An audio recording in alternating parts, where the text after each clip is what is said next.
Lieutenant Ta-1 Park woke to the blaring alarms and flashing red lights.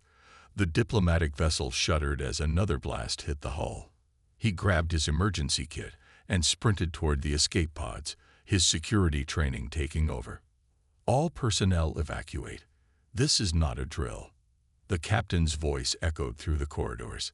Ta-1 helped 2 diplomats into pods before climbing into the last one himself.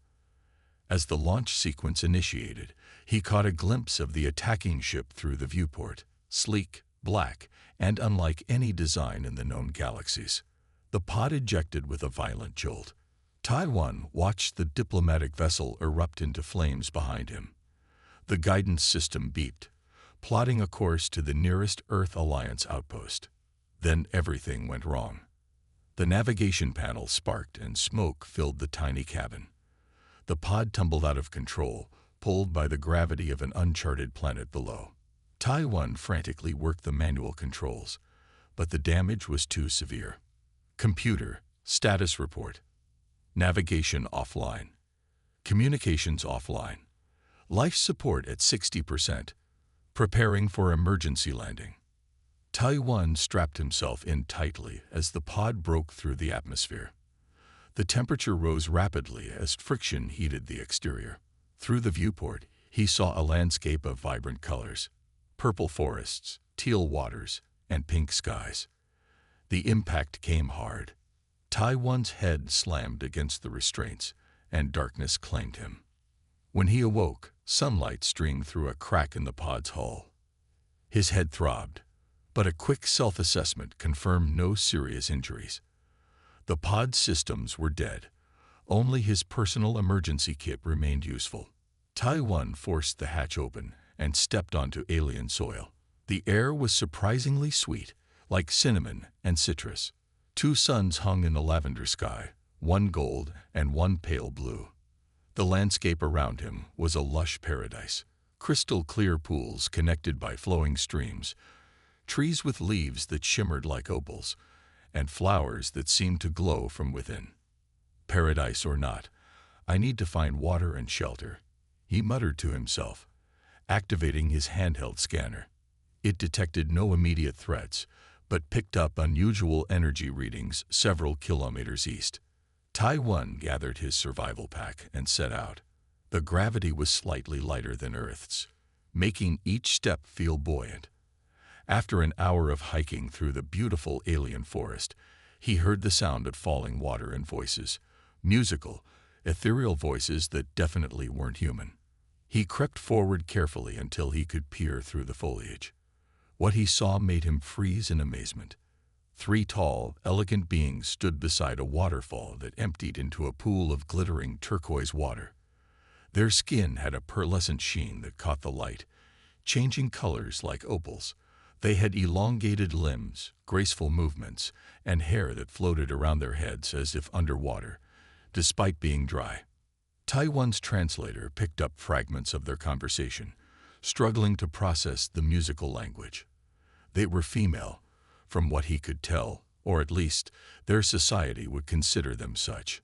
Suddenly, one of them turned, looking directly at his hiding spot. Her eyes were large, with irises that swirled with colors like galaxies in miniature. "I sense a presence," she said, her voice now clear through his translator. "Something unfamiliar." Ta-1 knew hiding was pointless. He stood slowly, hands raised in the universal gesture of peace. The 3 beings gasped in unison. The tallest one stepped forward, a device appearing in her hand. "I am Lieutenant Commander Ta-1 Park of the Earth Alliance," he said clearly. "My vessel was attacked, and I crashed on your planet. I mean no harm." The 3 beings conferred quickly in their native tongue, too fast for his translator to process. Finally, the one who had sensed him approach. "I am Neri of House Celestial," she said. "These are Jai-Yun and Hannah. We are Celesti. Your kind has never visited our regions of space." "I was forced off course," Ta-1 explained. "Is there a settlement nearby where I might contact my people?" The 3 exchanged looks again. Jai-Yun, who carried what looked like scientific instruments, stepped forward. "You are on Elysium, A pleasure resort planet, she explained. But you have arrived at an unfortunate time. The resort closes tomorrow for its 3-year renewal cycle. All communications and transport systems will be deactivated. Taiwan felt his hopes stink. 3 years? Is there any way to send a message before then? Hana, who stood slightly apart with what appeared to be a weapon, shook her head. The final transport departed this morning. We 3 were completing final biological surveys before departing ourselves. Your device is fascinating, but inefficient, she said. It misses 90% of our language's meaning. It's the best Earth has developed so far, Taiwan defended. Jai Yun held up a tiny seed-like object. This will help you understand us better. It creates a temporary neural link for language processing. Taiwan eyed it warily. You want me to swallow that? Is that a problem? Do humans not use biological technology for neural enhancement? No, Taiwan said firmly. We keep technology external to our bodies, generally speaking. Jai Yun looked genuinely puzzled. How do you interface with information systems? With our hands, screens, voice commands. The 3 Celesti stared at him as if he'd claimed humans lived in caves. Extraordinary, Nari whispered. And yet you achieved space travel. Taiwan felt a strange need to defend humanity. We may develop differently, but humans are remarkably adaptable. We overcome limitations through innovation. Fascinating, Jai Yun said. I will create an external interface instead. The next morning, Taiwan woke to find the 3 Celesti in what appeared to be a heated discussion. His new translator, a patch Jai Yun had created for his neck, worked much better. Cannot simply abandon him, Neri was saying. He is an unknown biological entity, Hana countered. Potentially dangerous. He is a sentient being in need, Jai Yun argued, and a scientific marvel. Taiwan cleared his throat. I don't intend to be a burden. All 3 turned to him. We were discussing our options, Neri explained. The renewal cycle has begun. Systems are shutting down. The resort will reconfigure itself over the next 3 years. I understand, Taiwan said. I can build a shelter elsewhere. Unnecessary, Jai Yun said quickly. We have decided to remain during the renewal. It presents unique research opportunities. You may stay with us. Hana crossed her arms. If you follow our rules. Of course, Taiwan agreed. I'm grateful. Later, as they walked through the rapidly changing landscape, plants were already beginning to shift and grow in new patterns. Neri explained their situation more clearly. During renewal, the planet essentially rebuilds itself. It will be beautiful but occasionally dangerous.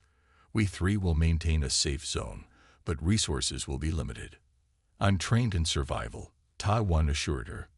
I can contribute. How? Hana challenged. You have no biomanipulation abilities. Taiwan spotted a fallen branch. He picked it up, pulled out his utility knife, and began whittling. Within minutes, he had fashioned a basic but effective spear. Humans have been making tools for thousands of years, he said, testing the balance. We don't need to grow things when we can build them. The 3 Celesti watched with varying degrees of interest and skepticism. Perhaps, Neri said thoughtfully, we have much to learn from each other. Taiwan looked out at the changing alien landscape, then back at his 3 reluctant companions. 3 years is a long time, he agreed. But it might also be an opportunity none of our species has ever had before. To understand each other, Jai Yun asked. Exactly, Taiwan said with a smile. Now shall I show you how humans build a fire? The first month on Elysium tested everyone's patience.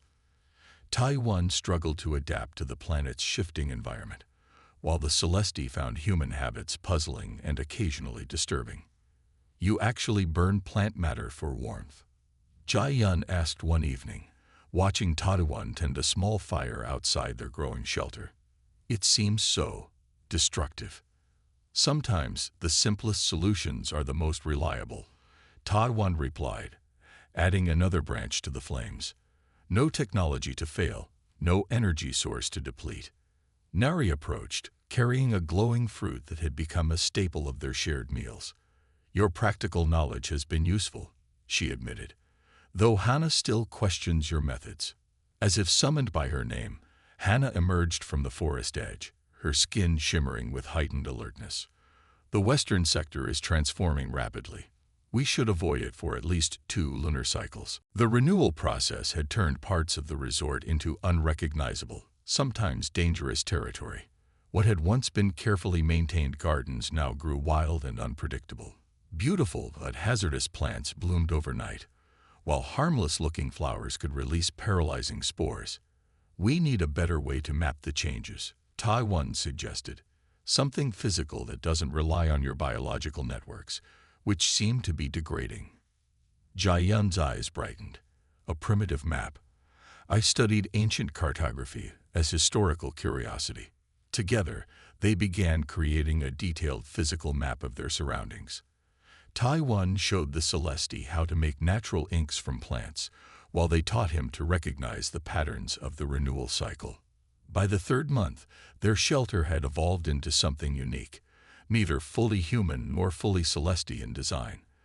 The base structure was a living organism grown by Nari, but reinforced with wooden supports crafted by Taiwan. Jia-Yun had developed a hybrid water filtration system, combining Earth technology with Celesti biochemistry.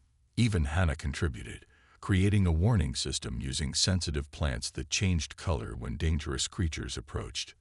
I would never have imagined combining dead and living materials could be so effective, Nari commented one day as they expanded the main living area. Taiwan smiled. Humans have always been good at adaptation. It's our greatest strength. Perhaps not your only strength, Hannah said unexpectedly.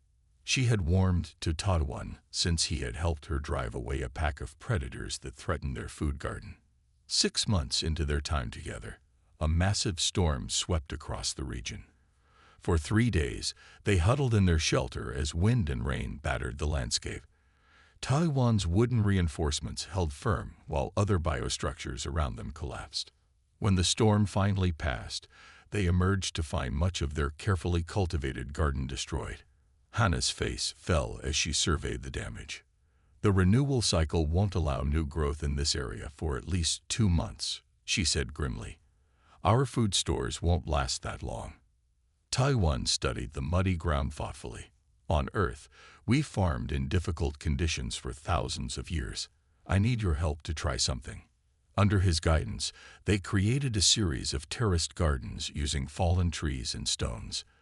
Jia-Yun modified plant seedlings to grow faster and with greater resilience.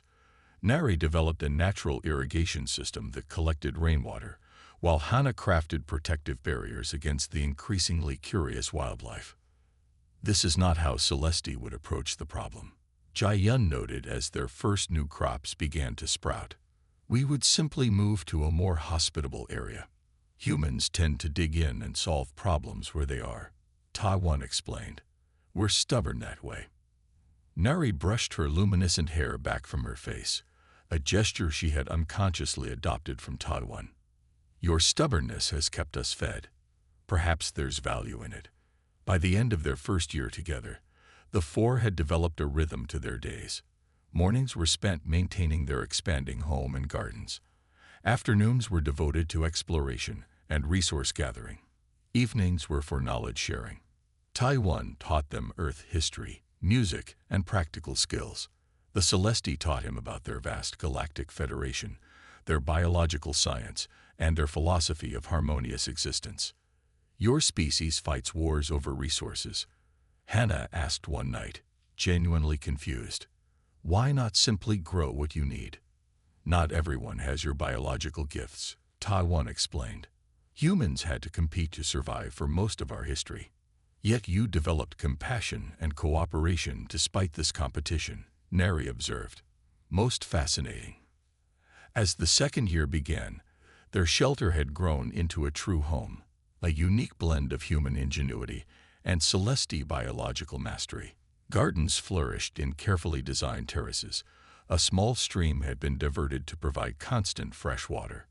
Solar collectors of Taiwan's design captured energy from both suns, while living lights grown by Jiayun illuminated their home at night. Most surprisingly, they had begun to think of themselves as a community rather than four stranded individuals. "I've been studying the renewal patterns," Jiayun announced one morning as they shared breakfast. "I believe we can predict the transformations now. We could even guide them, to some extent." "Guide them?" Taiwan asked. Neri nodded excitedly. "With your structural designs and our biological knowledge, we could create something entirely new, a habitat that combines the best of both approaches." Hana, typically the most reserved, added, "Something neither humans nor Celesti have built before." Taiwan looked at the three aliens he now considered friends. "Then let's build something remarkable together." As they sketched plans in the dirt, Taiwan realized that what had begun as survival had become something more significant, perhaps even historic. The first true collaboration between humans and Celesti was taking shape on this forgotten pleasure planet. The first sign that the 3-year renewal cycle was ending came when the twin suns aligned perfectly in the lavender sky. Taiwan stood on the roof of their home, watching the phenomenon with mixed emotions. Their settlement had grown into something remarkable, a harmonious blend of human practicality and Celesti biological mastery. "The resort systems will reactivate within 7 days," Jiayun said, joining him on the observation platform they had built together. "Communication networks will be the first to come online." Taiwan nodded, his eyes still on the aligned suns. 3 years, he murmured. "It hardly seems possible."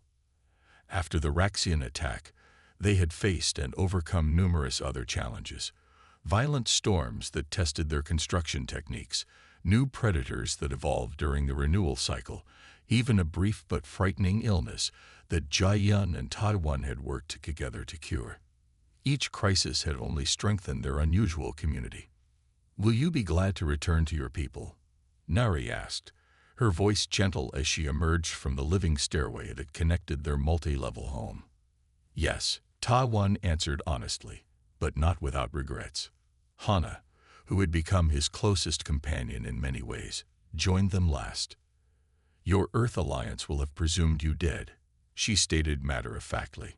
"Your return will create quite a stir." Taiwan smiled at her directness. "As will my 3 Celesti companions, I imagine." They had discussed this extensively in recent months. The Celesti had decided, after much deliberation, that Taiwan's return presented a unique opportunity for first contact between their civilizations. 6 days later, the first maintenance drones appeared in the sky.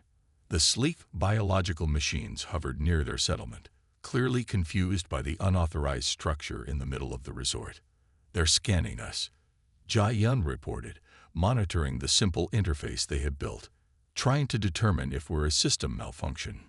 Taiwan stepped outside, making himself visible to the drones. One immediately descended to hover at eye level, its sensors focusing on him. "Lieutenant Commander Taiwan Park, Earth Alliance," he stated clearly, requesting emergency communication with both Celesti authorities and Earth Alliance Command. The drone pulsed with light, then projected a holographic interface. Identity confirmed. Emergency protocols activated. Communication request processing.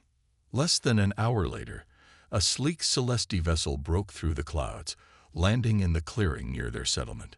The ship was far more advanced than anything Taiwan had seen from his own people. It seemed almost alive, its hull shifting colors as it settled onto the ground. The boarding ramp extended, and 3 tall Celesti officials emerged, their formal attire marking them as high-ranking administrators. They stopped abruptly at the sight of Taiwan standing alongside Nari, Jiayun, and Hana. "Impossible," the leader whispered, the word clearly audible in the quiet clearing. Nari stepped forward. "Administrator Sumin, we request formal recognition of our settlement and introduction of our human companion." The administrator named Sumin approached cautiously. 3 years with no contact, and you've been living alongside an unknown alien species. in a structure that violates all renewal protocols.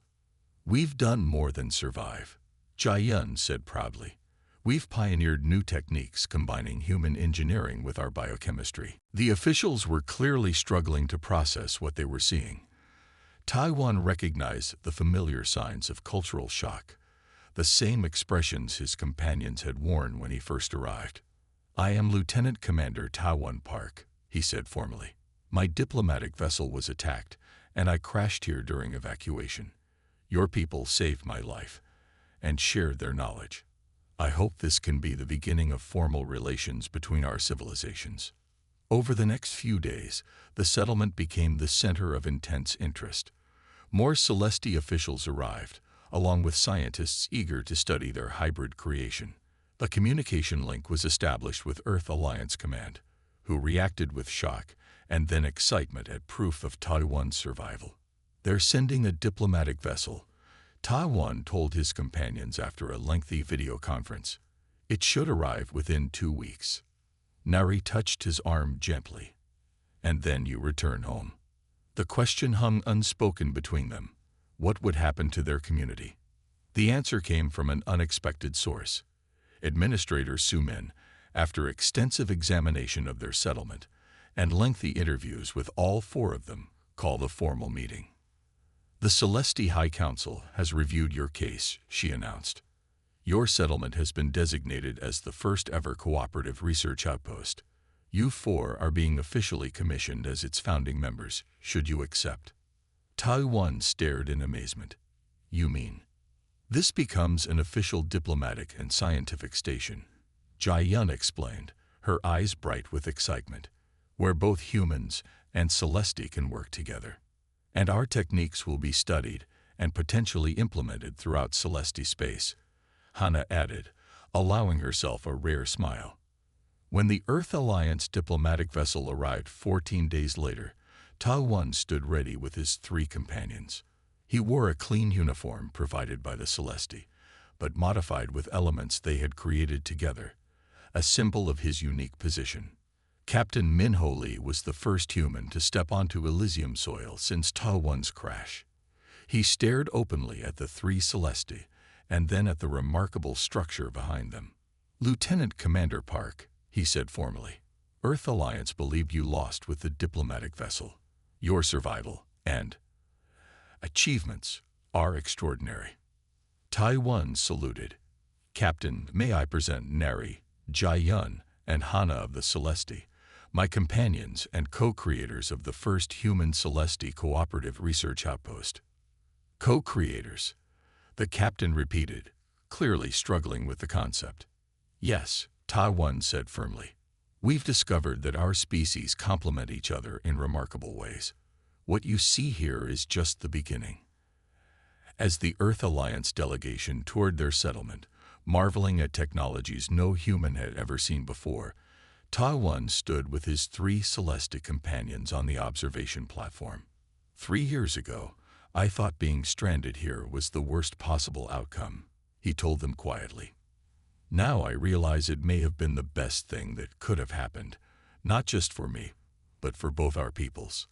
Nari's galaxy eyes sparkled as she gazed out at the ships from 2 worlds sitting side by side on Elysium soil.